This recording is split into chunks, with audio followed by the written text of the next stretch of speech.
Guys, welcome back. We are sitting in front of a fun new John Rowley here, Jeremy Whiteford here. and we're sitting in front of a fun new. Well, it's not fun. It's a pretty awesome piece of equipment. Truth Teller. It's a Truth Teller. It's the full-on Truth Serum, and it is an InBody 570 body fat scanner. And basically, we just got our hands on this thing. When did we get it? Like Tuesday.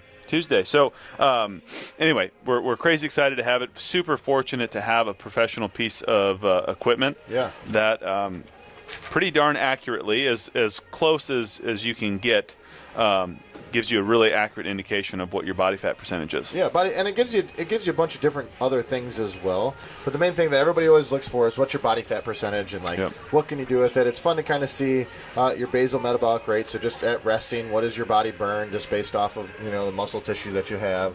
It tells you a bunch of stuff from how hydrated you are. Is there any inflammation in your body? Is there? How many pounds of muscle you have? Yeah, like just muscle, not including your and where is the fat on your body? Is it in your arms? Is it in your legs? Is it in your waist? Visceral fat. Yes. How much fat do you have surrounding your organs? So, long story short, we just got our hands on it this week. We're doing some trials with it. We're running people through this this concierge coaching program, which we're launching officially in another week. We're kind of getting a feel for how this thing works, but so far the consensus is it is eye-opening. Yeah. And it'll give us a real piece of data to work forward on. Well, it's motivating too. Yes. It's very motivating. Like, challenges have already been set. There's already been challenges set, but like when you were first looking at this, what was your initial why behind wanting to get one? You have your Fight Gone Bad time, you have your Helen time, you have your Fran time. So what? Mm-hmm. At the end of the day, is that a direct correlate to health? Yes, but it might not be motivating to someone. So say their Helen time is 12 minutes. Are they really motivated to get down to 10? Does that really make a huge difference to them, or do they want to not have a bunch of belly fat? Yeah. And how much belly fat do they have? Well, they don't really know. So to me, I just wanted to have I want to make the connection between where we are in the gym and with what's happening in the healthcare world. And this is a diagnostic tool that we can utilize to help connect those dots. Yeah, like legit numbers, like not just made up numbers, or I tape myself. No, we got some legit numbers and you can say it's from an actual piece of equipment that's supposed to do exactly what it's supposed to do. Yeah, and then I like what you talked about earlier, or you hinted at it, the concierge program. Yeah. Talking about just the assessment. I got one of the assessment sheets too. So on top of body fat percentage and data numbers, we have some data numbers to go over as well here too. So it's kind of putting everything all together in one, encompassing all fitness arena. Yeah, and what we're missing to the next step for this would be adding blood work, for example. Yes. So that's if we're going for a full on health assessment, we're not there yet, but we feel that these couple components and then being able to track them over time are going to open some eyeballs. So when I come in, so my body fat came in at 12.9%. Now, you tell me I should eat more vegetables and not so close to dinner, and limit the carbs, whatever it might be, and say my workouts keep getting better, but I come back and retest this again and this hasn't moved. Now we can have an honest conversation and go, look, whatever you're doing is not working. Yeah. And even though your workouts might be getting better, you might be getting stronger, you're not getting leaner, which was your actual goal. Yeah. And then it also opens up the conversation, and this is what we're talking about, this concierge program, is let's have a conversation. What are your goals? Mm-hmm. What are your expectations? Have you stopped and thought about it? And for a lot of people who are interested in this, they've been around for a couple of years, they've had a chance to maybe hit that plateau. Yeah. And they're like, well, why am I coming to the gym? Well, I'm just coming in to move around and kind of maintain. Well, this is going to help us answer those questions. Are you happy with where you are physically with your with your workouts? Maybe you are. Well, maybe now we look at your body composition, we try and hone that in while maintaining the progress that you've gained in the gym. Yeah. Oh, absolutely. And one thing I like, so what we've done here with this, the fitness assessment, is we tried to make it universal, but we've come up with different scoring, scoring for males, females, age, weight, and all that fun stuff, to where it'll give you kind of an idea of where you sit percentile-wise per item. So say you come in, you have a goal, you want to drop some body fat percentage, but then you're also going through these tests, and you're like, all right, I row like a boss. Like my row times, I'm in like 95th percentile. Deadlift weight, not so much. I'm like in the 60th percentile. Okay. Maybe you got to work on a little bit of strength, and we got a little workout here that involves some gymnastics in it. It's like, man, I couldn't do 1 rep of that as it was prescribed.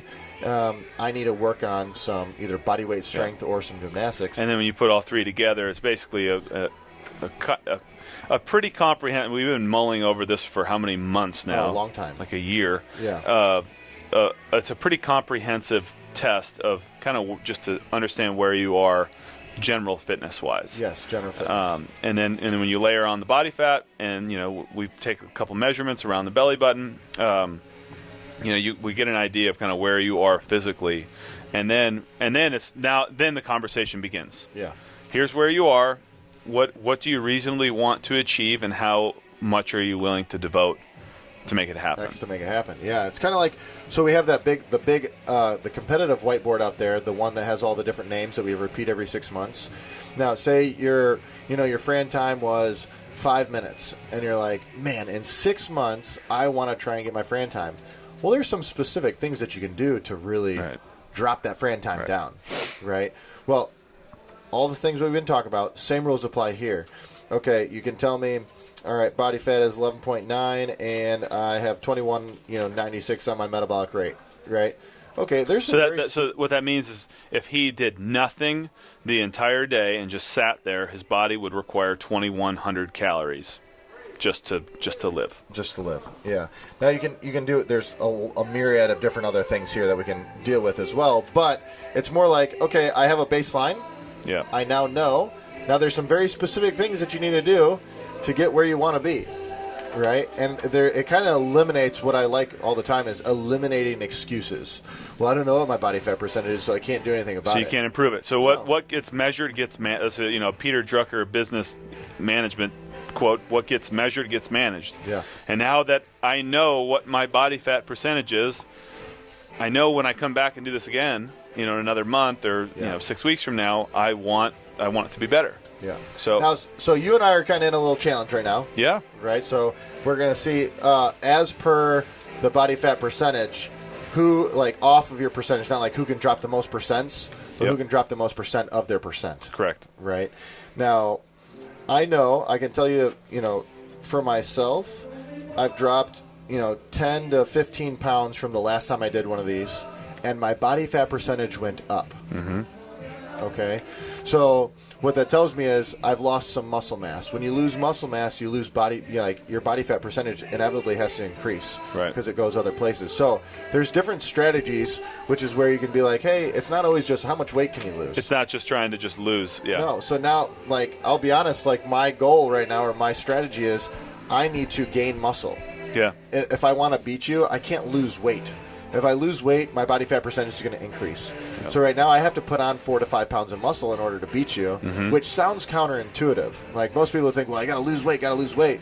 Well, not you always gotta put on more lean body mass. Put on more lean body mass to kind of counteract the lean body mass to your overall weight. Yeah, I'm just doing deadlifts. Straight up doing. You're not going to give away any of your what are your plans? What are you going to try and do? I'm just eliminating carbs and doing deadlifts and working out.